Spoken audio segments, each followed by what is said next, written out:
So, and you had these people from Planned Parenthood showing up at a school trying to give them information. And we know the history of Planned Parenthood. We know about Margaret Sanger. We know that her way to get rid of black folks is through Planned Parenthood. But I want you to watch how the black administrators responded in the right way. Let's roll that. Take no pamphlet. Give me that. Give me that. They're allowed to take our information. I'm not talking to you. Don't talk to me. All right? They're allowed to take our information. We're allowed to give them information. Tell you what, you better not get none near one of these kids a pamphlet. They kids. Give them one. Give them one. Give them one. Y'all, y'all fine up here. Get on the bus. Don't get on the bus and go on. Now, I have to give a hand clap to our brother and sister out there for checking that woman. Don't be coming up here and giving our children no pamphlets about no doggone Planned Parenthood while they trying to get their education.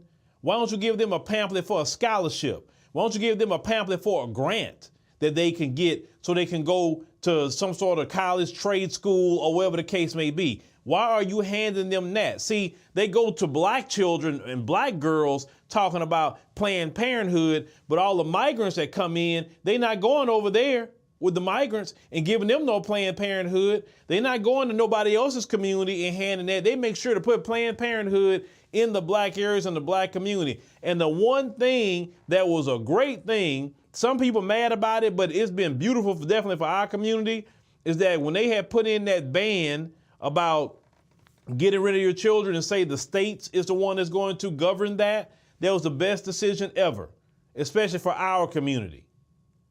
Beautiful decision, because our people have been taking care of our children ever since slavery.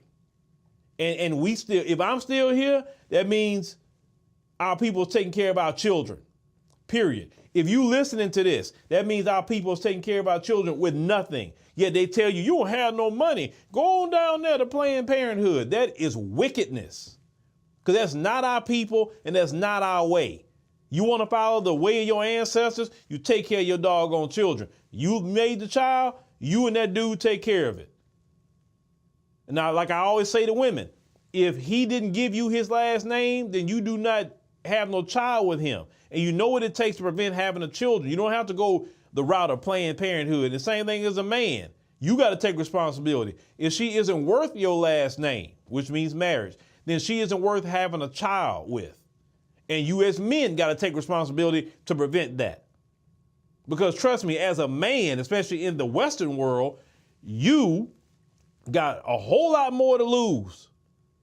18 years of financial jail. And if you don't pay that, you're going to be put in literal jail. You understand? So you see how things happen to men who are out there recklessly having children. So you better believe that you can prevent yourself that problem if you just, when you get married, wait a few years, then start having your children in a marriage and stay with your wife. Stay with the husband, that sort of thing, like we used to do in our own communities. But that is highly offensive that you coming to give this to teenage black girls. And that's how we got to be. We have to be hostile toward anybody that's targeting our babies. We have to be hostile, just as much as other groups are hostile about their children. A place of education, and here you come passing out that crap. Go take that on over there to your community.